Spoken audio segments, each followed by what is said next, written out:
చదివేది మనకు అర్థం కావాలి కదా సార్. ఊరికనే బుక్లో వచ్చిన డెఫినేషన్ని కళ్ళు మూసుకొని బట్టి పట్టేస్తే ఏం సార్ ప్రయోజనం? నువ్వు బుక్స్ కంటే బుద్ధిశాలివా? సార్ ఎగ్జామ్స్ లో పాస్ అవ్వాలంటే ఇదే రాసి తీరాలి. అలా కాదు సార్. Get out. ఓ ఏ సింపుల్ గా చెప్పాలంటే బయటికి పో.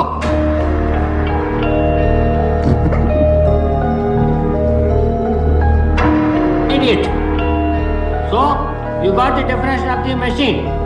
A machine is a combination of various elements or links used to transform other form of energy. ఏంటి మళ్ళీ వస్తున్నా? సార్ మర్చిపోయాను సార్. ఏం మర్చిపోయావు? Instruments that record, analyze, summarize, organize, debate and explain informations that are illustrated, non-illustrated, hardbound, paperbound, jacketed, non-jacketed with forward introduction, table of contents index that are intended for the enlightenment, understanding, enrichment, enhancement and the education of the human brain through the sensory route of vision, sometimes touch.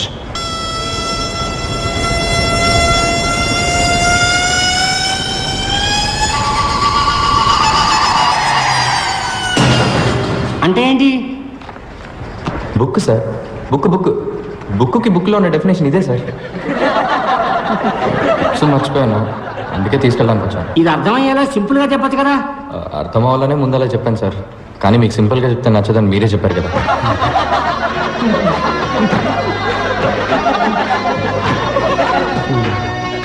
Out standing student అంటే పాణియే. ఎందుకంటే ఎప్పుడు క్లాస్కి బయటే ఉంటాడు.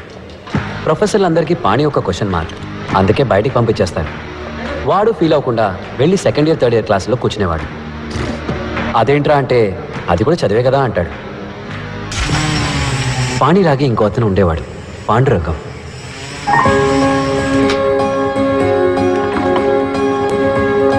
Excuse me sir. చెప్పు Pandurangam. Sir convocation ఎప్పుడు ఉంటుంది sir? ఎందుకు? ఊరి నుంచి మా అమ్మ నాన్న రావాలని ఆశపడుతున్నారు. ట్రైన్ టికెట్ అవి రిజర్వ్ చేయాలి. మా గ్రామంలో నేనే ఫస్ట్ ఇంజనీర్ సార్. బంధువులు కూడా వచ్చి చూడాలనుకుంటున్నారు. ముందు మీ నాన్నగారికి ఫోన్ చేయి. Please Hari up, don't waste my time.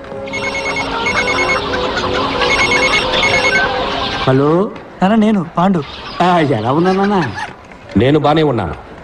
Sivaprakasam, మీ అబ్బాయి ఈ సంవత్సరం ఇంజనీరింగ్ పాస్ అవ్వడం. అనవసరంగా టికెట్లు బుక్ చేసుకోలేదు, డబ్బులు వేస్ట్ చేసుకోదు. ఏమైందండి? ఇచ్చిన టైంలో ప్రాజెక్ట్ పూర్తి చేయలేదు.